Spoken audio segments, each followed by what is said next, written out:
കരിങ്കടലിലുണ്ടായ കപ്പലാക്രമണത്തിൽ ഒരു ഇന്ത്യക്കാരൻ കൊല്ലപ്പെട്ടതായി ഇന്ത്യൻ എംബസി. ആക്രമണ സമയത്ത് കപ്പലിൽ ഉണ്ടായിരുന്നത് 3 ഇന്ത്യക്കാരായിരുന്നു. 2 പേർ സുരക്ഷിതരാണ് എന്നാണ് എംബസി അറിയിക്കുന്നത്. ജൂലൈ 18-നാണ് MV ഒമോർഫി എന്ന കപ്പലിന് നേരെ ആക്രമണം ഉണ്ടായത്. അതേസമയം ഇറാൻ കടലിൽ ആക്രമിക്കപ്പെട്ട കപ്പലിലെ 28 ഇന്ത്യക്കാർ സുരക്ഷിതരാണെന്നും ഇന്ത്യൻ എംബസി അറിയിച്ചിട്ടുണ്ട്. അനുപമ ശ്രീദേവി ഇന്റർനാഷണൽ ഡെസ്കിൽ നിന്ന് വിവരങ്ങളുമായിട്ടുണ്ട്. അനുപമ, എന്തൊക്കെയാണ് സ്ഥിരീകരിക്കാൻ കഴിയുന്ന ഈ ഘട്ടത്തിൽ പുറത്തുവരുന്ന വിശദാംശങ്ങൾ? ആനന്ദി പറയുന്നത് പോലെ ലോകത്തിന്റെ വിവിധ ഭാഗങ്ങളിലായി അന്താരാഷ്ട്ര തലത്തിൽ വിവിധ സംഘർഷങ്ങൾ ഉണ്ടായിക്കൊണ്ടിരിക്കുന്ന ഒരു സമയമാണിത്. ഈ ഒരു പശ്ചാത്തലത്തിൽ ഇന്ത്യൻ വിദേശകാര്യ മന്ത്രാലയം കഴിഞ്ഞ ദിവസം ഒരു പ്രസ്താവന പുറത്തുവിട്ടിരുന്നു. ഈ അന്താരാഷ്ട്ര വാണിജ്യ പാതകളിലൂടെയും സമുദ്രാതിർത്തികളിലെല്ലാം ഉണ്ടാകുന്ന ആക്രമണങ്ങളെ അപലപിച്ചുകൊണ്ട് പ്രധാനമായിട്ടും നിരവധി ഇന്ത്യക്കാർക്കാണ് ഈ പലതവണയായി ഈ അന്താരാഷ്ട്ര വാണിജ്യ പാതകളിലൂടെ ഉണ്ടായിട്ടുള്ള ആക്രമണങ്ങളിൽ ജീവൻ നഷ്ടമായിട്ടുള്ളത്. അതിലൊടുവിലത്തേതായിട്ടുള്ള ഒരു സംഭവമാണ് ഇന്ത്യൻ നാവികൻ കൊല്ലപ്പെട്ടു എന്നുള്ള വിവരം വിദേശകാര്യ മന്ത്രാലയവും ഇന്ത്യൻ എംബസിയും സ്ഥിരീകരിക്കുന്നത്.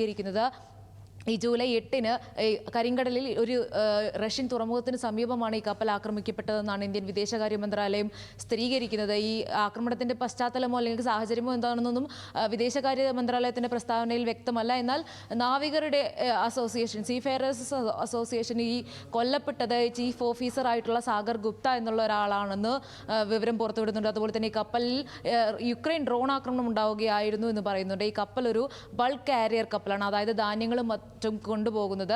ഈ ഒരു ആക്രമണം ഉണ്ടാകുന്നത് അതിന് തൊട്ടടുത്ത ദിവസമാണ്.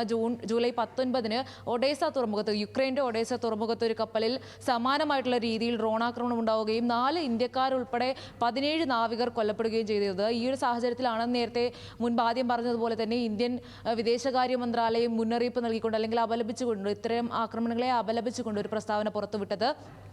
മറ്റൊരു സംഭവം എന്ന് പറയുന്നത് ഇറാൻ തീരത്തിന് സമീപം ഇറാൻ കടലിൽ ഒരു ആക്രമണം ഉണ്ടായതാണ്. ഇന്ന് രാവിലെയാണ് എംബസി പുറത്തുവിടുന്ന വിവരമനുസരിച്ച് ഈ ആക്രമണം ഉണ്ടായിരിക്കുന്നത്. ഈ ആക്രമണത്തിൻ്റെ മറ്റ് വിവരങ്ങൾ എങ്ങനെയാണ്, അല്ലെങ്കിൽ ഈ കപ്പലിൻ്റെ നാശനഷ്ടങ്ങളുടെ വ്യാപ്തി എന്താണെന്നുള്ളത് സംബന്ധിച്ചുള്ള വിശദീകരണമൊന്നും ഈ പ്രസ്താവനയിലില്ല. എന്നാൽ ഈ പറയുന്നത് പോലെ കപ്പലിൽ 28 ഇന്ത്യക്കാരുണ്ടായിരുന്നു. ഇവരെല്ലാവരും സുരക്ഷിതരാണ്. എത്രയും പെട്ടെന്ന് ഇവരെ സുരക്ഷിതരായി ഈ ഒരു സംഘർഷ മേഖലയിൽ നിന്ന് പുറത്തെത്തിക്കാനുള്ള ശ്രമങ്ങൾ തുടരുകയാണ്. അധികൃതരുമായി ഇവരുടെ മറ്റ് സാഹചര്യം എന്താണ് എന്നുള്ള വിവരങ്ങളെല്ലാം പരിശോധിച്ച് വരികയാണെന്നും ഇന്ത്യൻ എംബസി അറിയിക്കുന്നുണ്ട്. ആനന്ദ്.